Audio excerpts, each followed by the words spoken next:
Hello and welcome to the special telecast on the second anniversary of the Modi government.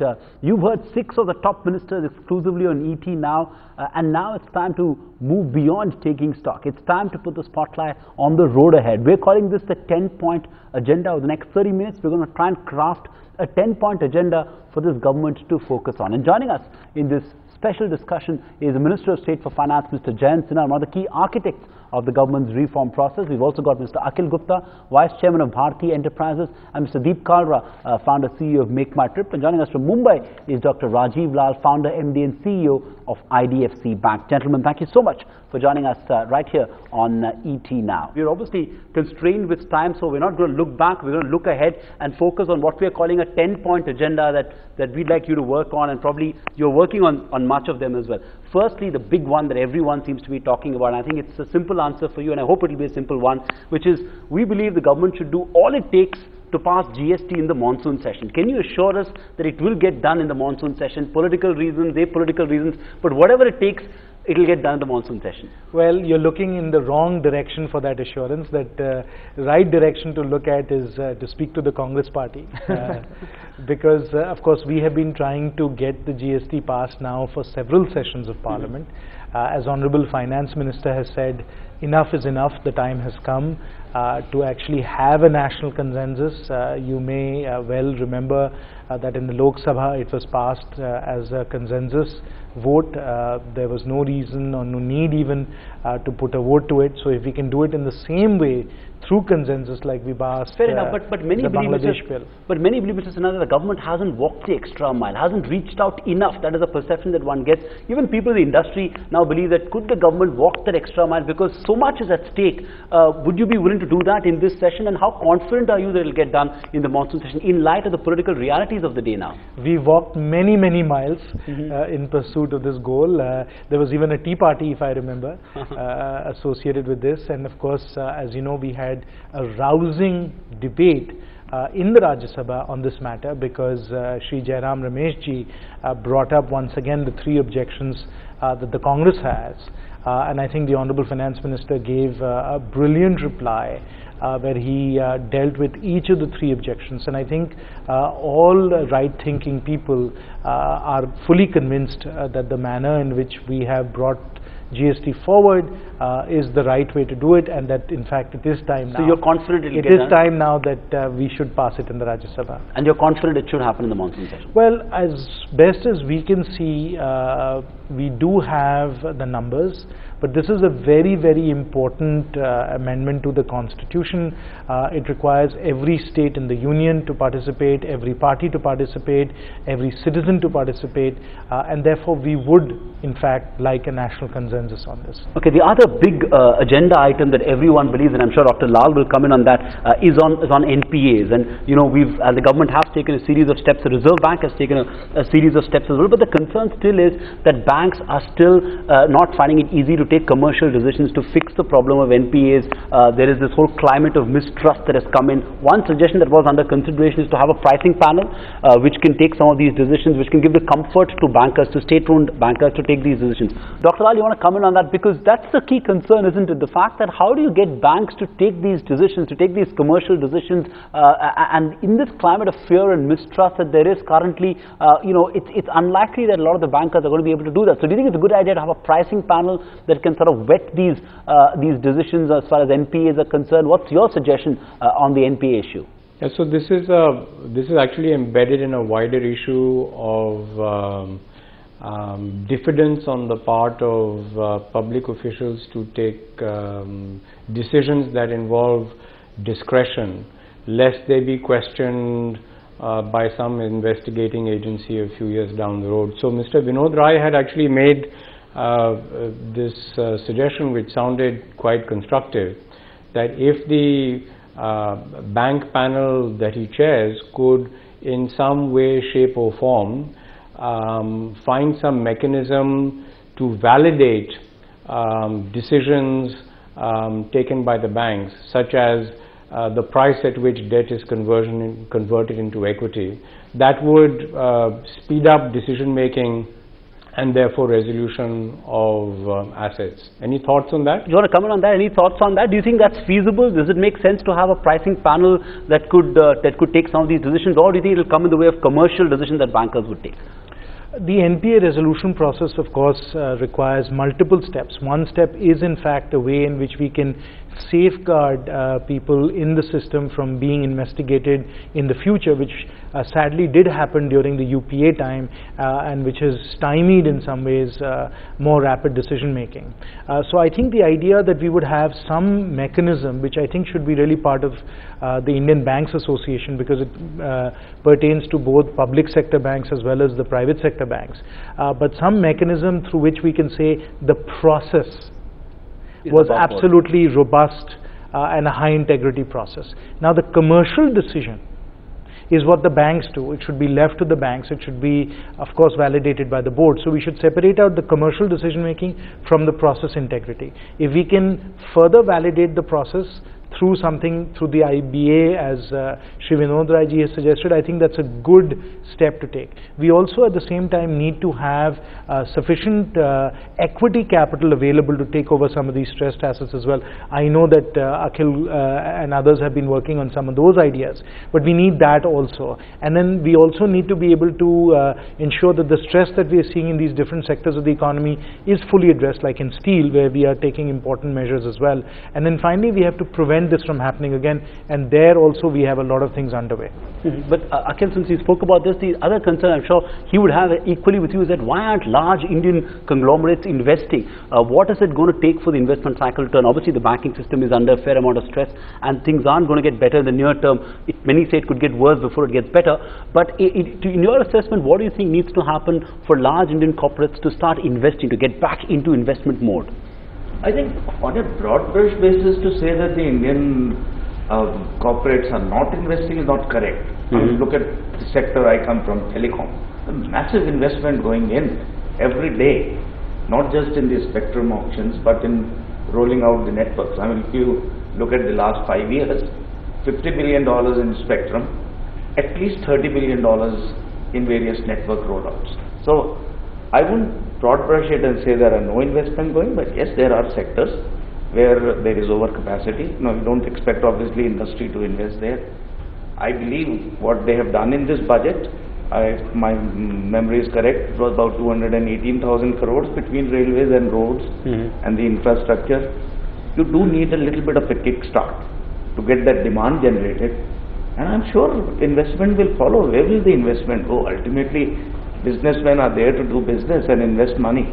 Sure. And I can tell you, for good projects, there is certainly no dearth of money. Sure. Let's just focus to another key agenda item, which is to get rid of non-core assets. You know, enough has been spoken about stake sale in Suti, holdings of the government, HZL, Balco stake sale, ITDC hotel. People say, why should the government be in HMT? You know, in line with the strategic vision of the Prime Minister himself, when he said that, you know, we believe in minimum government, maximum governance, people are beginning to question why does the government not expedite some of these processes, or is the bureaucracy holding the government back from taking some of these what we believe are easy, low-hanging fruits? We of course have a new approach towards strategic disinvestment, which means transferring of control. As you know, a process has been set up through Niti Aayog to identify these public sector assets and then to be able to find appropriate buyers for them. So we are absolutely looking at that and we are waiting for that process to play itself out. Of course, you must remember that there is a bit of a vexed background to all of this, because during NDA 1 there were a number of these kinds of strategic sales that were done, and the bureaucrats and the people that actually made these decisions were then raked over the coals with a variety of investigative agencies and with a lot of pressure being put on them as to why certain decisions were made, not just in terms of process but also in terms of pricing. And this naturally means that when we do what we think is required for the economy, which others also think is required for the economy, as you just outlined, that the process that we follow and the decisions that we take are absolutely rock solid. And so that's really what we're working through right now. But we've come in on that minimum government, I keep getting confused, and maximum governance. Do you think that's some distance? Because even in your sector, for example, now we're increasingly seeing a lot more regulation come in, not enough clarity as well on a lot of key aspects as well. Is that something that you'd like the government to focus on in the near term? Yeah, definitely. I think we'd like much more clarity, and I think it's fair to say of late some clarity has come. I think the recent DIPP note definitely clarifies a lot of things, but at the same point also adds to the confusion. Leaves a few things a little open and a little open-ended, and I think we are trying to seek more clarity on those. I think there was this big question mark around, I'm taking a view of the expanded sector, so I'm looking at the whole e-com sector, just not online travel, etc. I think e-commerce itself has happened so fast and so rapidly and grown so fast that there's need to firstly understand what's going on. How is this going to impact the economy? It's obviously going to generate a lot of jobs. It's attracting a lot of foreign direct investment, which is obviously good. But then I think it's only fair to look ahead and see how does this play out, and let's set the rules right today. I think the government, and especially with folks like Jayant in place, have a very good view of how this is played out in other countries. So Jayant in his past life has actually seen and been on the VC side and seen the way it's done. So I can see a lot of that percolating through. So now we've got clarity on where FDI is allowed, where FDI is not allowed.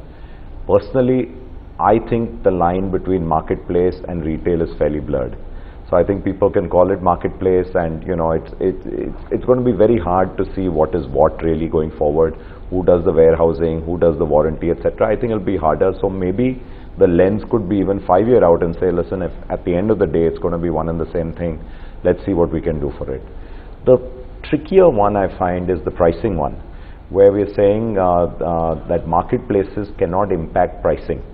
Now, I think that's going to be very hard to actually implement, because today there are so many ways to impact pricing. You want to comment on that? And the point that you made also on this whole, grey area and regulation between retail and e-commerce. Do you think it's a good time now for the government to actually liberalize the retail sector in itself? I know there were political considerations that held you back in the past. Is this a good time to look at it? We have a lot of difficult transitions we have to go through, whether it's how the public sector banks deal with new banking entrants, whether we look at what's happening with new entrants in telecom, or whether we look at the way in which e-commerce is changing and how that impacts retailers. So these transitions become very complicated to manage, and there are many people that get hurt in a transition. Now this is true in India, it's true around the world, and so transitions are always tricky for any economy, any country to navigate. That's one very important issue. The other important issue is that policy making is a continuous process. As things change, as we deal with these tricky transitions, we have to continuously engage with stakeholders and try and see how we can best craft policy. And policy is never going to be 100% perfect. But more FDI in retail, is that something is that on the table at all? Would you consider that? We have FDI in multi-brand retail that we've introduced. We've introduced FDI in defense. We've obviously passed 49% FDI in insurance. So we as a philosophical principle, would like India to be an open, competitive, innovation-driven economy, and so that is the general direction. Sure. Let's talk about the other issue, which is I think close to my heart, which is getting retail investors back in the market. You understand this very closely, but I'm sure it pains you at one level that even today, even this year, $600 billion of total savings, out of which only 1.5% actually flows into the market. I know you've taken a series of steps over the past two budgets, but it's probably not had the desired consequence in terms of still getting the retail investor back in the market. I know SIP registrations have improved over the last 6 odd months, but still we're still heavily dependent on foreign investors, and that's surely not something that you're going to be comfortable with. Directionally, what is it that the government can do to bring retail investors back in the equity market? We've already done a tremendous amount, and it's showing results. As you know, there's a steady stream of domestic money flowing into our equity markets as well as our fixed income markets, and it's coming from multiple sources. It's coming from retail investors, it's coming from EPFO, it's coming from high net worth individuals as well. So all that money is coming in, and there are a number of very important things we've done. Can you do more? We are, and we'll continue to do more, and we are obviously, as I said even earlier in my previous question, continuously in consultations with various stakeholders to see what we can do to bring more and more investors into our capital markets. Okay, let's put the spotlight on infrastructure then, because that's the key area where much has happened, Mr. Sinha, I'll have to concede, but yet a lot more needs to happen. Specifically, if you look at implementation of some of the proposals that have already come through, the Kelkar panel recommendations, one wonders why hasn't that been implemented yet. Even 3P India, an ambitious plan that was announced in your last budget, one doesn't know what is the status of that. Dr. Lal, you want to comment on that, on specifically on these two projects, and anything else that you'd like the government to focus on in the near term as far as the infrastructure sector is concerned? What remains to be done now is to slowly woo back private investment into infrastructure. And there, for what it's worth, I will reiterate something I've been advocating, which I think is one of the recommendations also of the Kelkar Committee on PPP. In the past, we made the mistake of trying to crowd in private investment in the riskiest part of the life cycle of infrastructure asset creation, which is the construction phase.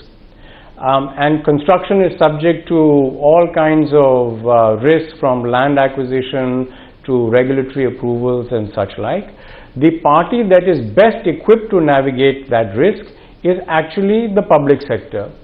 So why cannot we get, for example, the NTPC, which today sits on 40% of the operating capacity in power generation, to sell down at a profit some of those assets to actually much more palatable, if you like, investors of the pension fund variety who would love to own operating assets, and redeploy those surpluses, those profits, into new asset creation. So that way, government or public sector takes the construction risk, it sells down at a profit without damaging the fisc or extending the fisc, and crowds in private capital at the lower end of the risk spectrum. You want to comment on that, Mr. Sinha? Absolutely. We certainly intend to do that. Honorable Finance Minister has said that asset recycling, which is what Rajiv is talking about, which has been practiced very successfully in Australia, Canada and some other countries, is something that we absolutely want to do. Is there a time frame that you'd want to share with us on that?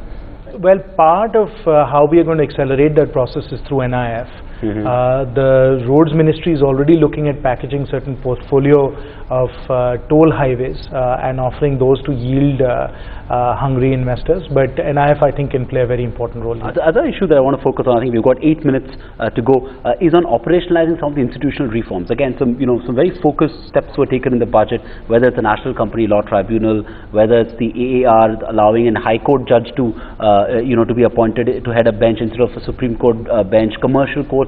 A lot of these policy decisions have been taken, but the sense that one gets is that the follow-through hasn't quite happened. The implementation still is not there. Is there something that's holding back, or do you think this is just the extra time it takes to get these decisions implemented on? You clearly don't spend a lot of time watching what we do in the ministry, because that's all we are focused on. I mean, in fact, as we look forward, yes, there are some very big things we need to accomplish, which is of course GST, some work we have to do in PPP, the DRT and Sarfezi work that we're doing. But let me tell you, the three things we are concentrating on right now are implementation, and implementation, right? So whether it is but some of these are state subjects as well. I mean, even there, look, everybody recognizes, and I think the latest set of election results are demonstrating that people are impatient. They want results. Dharatal pe utar ke aap dikhaiye. We live and die by the political cycle of 5 years, right? So we know exactly how fast the clock is ticking, and I can assure you, I'm back in Hazaribagh, my own constituency, and in front of people all the time, and they keep reminding us कि आपने अच्छे दिन की बात की थी, अब अच्छे दिन दिखाइए आप. You also acknowledge that अच्छे दिन is work in progress. It's not a destination. मैं आपको ये भी बता दूं संदीप जी कि अच्छे दिन will always be work in progress. कभी कोई खुश थोड़ी ना होने वाला. I think one of the points which you had touched upon earlier, which is very important in this implementation piece, is taking away the fear from the bureaucrats. Let's face it, if they are always afraid that any action which they take, any decision which they take will be challenged and will haunt them, and I think this government is doing a lot towards it. But unfortunately, the environment which has been there in the past few years That piece really needs But to be in fact, I want to talk about that as well, because you know, another feedback that I get speaking to people in the industry, and I don't know why people don't say this openly enough, but there's still this climate of fear and mistrust, like largely the bureaucracy for obvious reasons, which is why, for example, bankers aren't taking decisions, and also a little bit of, and I know it's legacy of the previous government that's still kind of following through. But I think Deep's company has suffered in the hands of the bureaucracy. Maybe he can tell you about your suffering, experience. No, and I think it was probably overzealous tax collection out there more than anything else. And I must say it was probably the lowest point in our 16-year history as a company. But it's taught me a lot, and it's taught us a lot. And ironically, one of the people I reached out to is right here, and I think Jayant was very helpful in guiding us and telling us, listen, this has now happened. Now this is what you need to do to get out of it. There's a process. But yeah, I think clearly a shake-up is needed in some of the tax departments, and the courts, I must say, I've been thoroughly impressed with what's happening, at least what we are seeing in the High Court. And our judiciary, I have a lot of faith in now, and just seeing the way that they are analyzing the case and they're coming down on some of the high-handedness and that today officials have. So investigative agencies have powers which are quite crazy and quite bizarre, and sometimes they exercise them without doing the due diligence. Let's talk at length about this whole climate of mistrust we've referred to through the course of this discussion, but that's something that needs to be addressed, because Dr. Lal, sitting in Mumbai, I'm sure you'd agree that despite all that the government has done, there's still this climate of fear and mistrust, fear and bureaucracy and mistrust as far as the relationship between the state and corporate India is concerned. Why is it there, and what really can be done to fix this? There is no lack of intent on the part of this government to actually cut through red tape, to, as Jayant was just explaining, develop this implementation culture, get things done, get things sorted out as quickly as possible. But there are only so many people in ministerial positions. They have to rely on a very large and complex bureaucracy to get things done. And I've seen it at different levels of government, how a statement of intent from the top, by the time it gets to the bottom, what is lost in translation. So there is a disconnect. It will take time to fix, and there are no easy solutions between the intent of government and what is actually delivered at the point at which the state machinery actually meets the citizen. So this is the frustration with people who are subject to Inspector Raj. This is the frustration of people who are subject to poor discretionary decision making by the tax authorities. No lack of intent at the top, but translating that into last mile implementation is not easy. Do you concede that that's something that needs to be worked on? Absolutely, and I think the good news here is that when Honorable Prime Minister was Chief Minister of Gujarat, he showed over a period of time how you could take a state's machinery and really make it super responsive and super effective. And so he understands this set of challenges extremely well. I can assure you he's working very hard through e-Pragati, through the operational reviews that he does, through the culture that he's creating, the instructions that we get from PMO and so on, that we really need to transform the bureaucracy and roll out the red carpet, not the red tape. Sure. Accounting reforms, because that's something that we need to focus on. Not enough is talked about that, Akhil, the move to double entry system and accrual based accounting. Tell us from these are not things that we typically like to call as big bang reforms. At least we in the media haven't obsessed enough about it. But well, it's actually a big bang reform, but it's a very long-term reform, and I'm sure Jayant would be the first one to agree that from a long-term perspective, the government accounting on a double entry system like any corporation is what is really required. But is it the topmost agenda on any government mind? Well, I do have to agree that there are many more urgent things on their mind. But simultaneously, I would say, if anybody can do this, this thing has been, I believe, a committee has been around for some 14 or 15 years looking at this. My feeling is that any government can really take steps in this very important direction. It is this government. Okay, before we wrap this up, let's do a quick rapid fire round. Let me get 30 seconds from each of my panelists on what's the one thing that they'd like the government to focus on over the next 6 to 9 months. Dr. Lal, you go first. 30 seconds. What would you like the government to focus on? Okay, so there are many things that they're already focused on: agriculture, access to credit for small business and all that. But my 2 cents on this, which is not, I don't see on the radar screen, philosophically, I would really like to see this government change its attitude of mind from seeing itself in many cases, including banks, as owner, from owner to government as investor. If you can make that transition, that will be a huge fundamental attitudinal shift in the right direction. We've already done that. We've done that. The Department of Disinvestments is called the Department of Investments and Public and Asset Management. So you're taking a step in that direction. Deep, do you want to comment on that? 30 seconds. I guess enough has been said about execution, and it's unfair to say that again. That's obviously the overall mantra. But I think government as enabler for new industries. I'd like to draw the parallel of how the IT and ITES industry in this country was born and really flourished. And the government did so much to help them. Though people can say in jest that they did it despite the government, the reality is the government did a lot to help them. Similarly, I think the new age economies, the internet companies, other new age mobile based companies, I think need some degree of help. Be an enabler there, okay?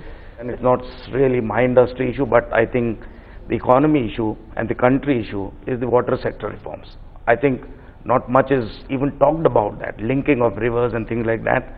And that's something which is a big crisis even today as we speak. So I'm sure his colleagues are looking at it, but it's not talked about. I think this country needs to talk and work a lot more on water reforms. 30 seconds before we wrap, the one thing that you'd like to focus on, you'd like to put a lot of your mind space in, so that next year when we take stock again in the 3rd anniversary, we'd have one more tick in the box. So what's that one thing that you'd like to focus on?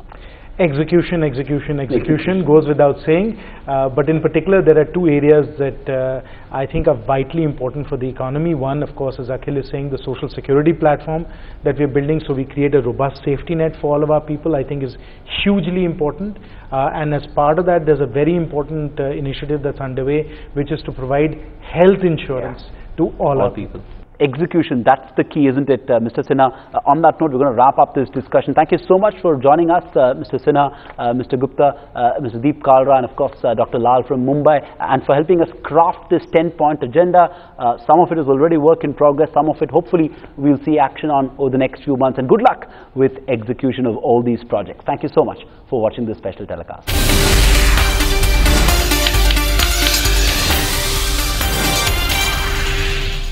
Find us on Facebook at facebook.com/ETNow, and don't forget to click the like button. You can also follow us on Twitter at ETNowLive. To stay updated with all our programming, hit the subscribe button on our YouTube channel by logging on to youtube.com/user/ETNow.